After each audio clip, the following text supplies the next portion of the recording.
Okay, so we saw in the last video that sometimes graphing is not the best way to solve these, so we're going to learn two other ways. The one that we're going to look at right now is solving systems equations by substitution. So we know how to substitute. In the last video we went ahead and subbed the answers back into the equations to make sure they worked. So if you have a number for x, you can sub it in for x. If you have a number for y, you can sub it in for y. Currently though, we don't have numbers. We do have an expression though. Our second equation here is y equals 4x minus 1. So I know y and 4x minus 1 are the exact same thing. Trying to figure out where we got the same y and the same x in both of these equations. So what that 1x is and what that 1y is that works for both of these equations. Well, if I know that this y is also equal to 4x minus 1, then I can take that 4x minus 1 and sub it into my y in my other equation. So let's see if I do that. I'm going to recopy everything else. So 3x plus 2 times 4x minus 1 equals 9. So now it's just a standard equation. I gotta get stuff out of parentheses, so I'm going to distribute through by the 2. 3x plus 8x minus 2 equals 9. Let's combine like terms. 3x and 8x will give me 11x minus 2 equals 9. Add my 2 to the other side, so 11x equals 11. And divide by 11. So x equals 1. Now I'm not done. I still want to know that x and that y, that point. On the last video we had to find the point. So the point that works. So I know the x. So I'm going to go back over to my initial problems and find my y. Y equals 4 times 1 minus 1.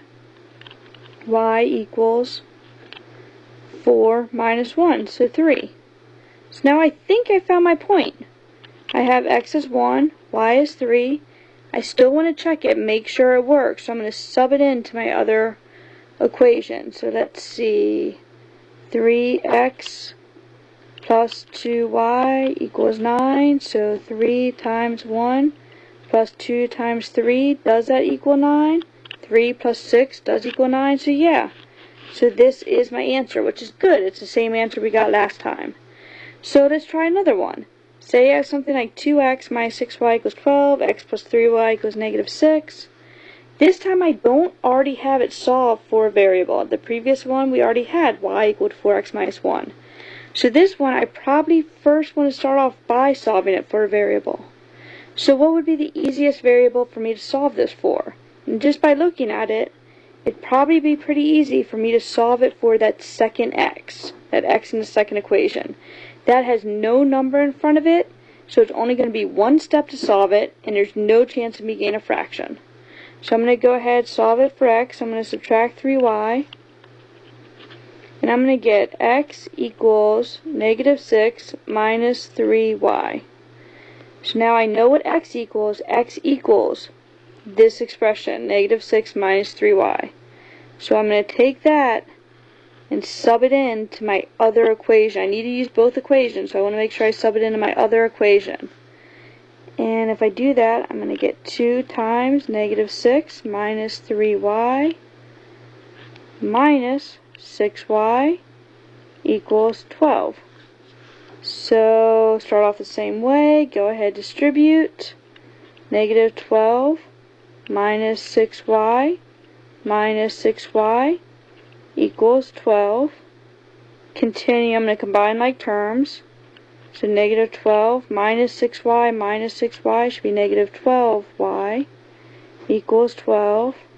I'm going to add my 12 to the other side and get negative 12y equals 24. Divide by negative 12. Y should equal negative 2. Again, I now know my y. I need a point though, so I'm going to go and try to find my x. I can sub it into either of my original equations. I'm going to sub it into the second. So I'm going to get x plus 3 times negative 2 equals negative 6. So x minus 6 equals negative 6. Add my 6 to both sides, x equals 0. So again, I have my point. I can check it by subbing it into the first equation. I would get 2 times 0, which is 0, minus 6 times negative 2. Does that equal 12? And yeah, minus 6 times negative 2 does equal 12. So this should be my correct answer. Let's try the last one. So if I look at this, I want to check my 4 variables and try to see which one I want to solve for originally. And I think I'm going to solve for that y. It's got no coefficient, so it's going to be easier to solve for. So if I do that, I'm going to subtract the 2x. I'll get y equals 7 minus 2x. I'm going to take that y and sub it into my y in the other equation. So I'm going to bring this down here. I'm going to get 6x plus 3 times 7 minus 2x equals 4. So again, I'll distribute 6x plus 21 minus 6x equals 4. And combine like terms. 6x minus 6x is 0. That canceled out.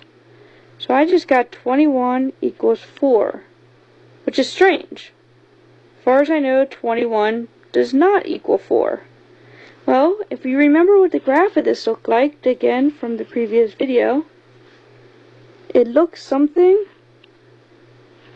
like this. This was the one that was a weird graph because it had a lot of decimals, it was hard to tell. But it looked like they never met on our paper. Well, if they never meet, then that means that they are parallel lines, and parallel lines do not have a point of intersection, so they don't have a single point in common. Since they don't have a single point in common, there is no solution. There's no point that is going to work for these two lines. Don't have to graph it to find out. If you get an answer that is something like 21 equals 4, so you get an answer that is false, that means there's going to be no solution. There's no way I can put something in for the x and something in for the y that would ever give me 21 equals 4. Okay, we'll move on to elimination next.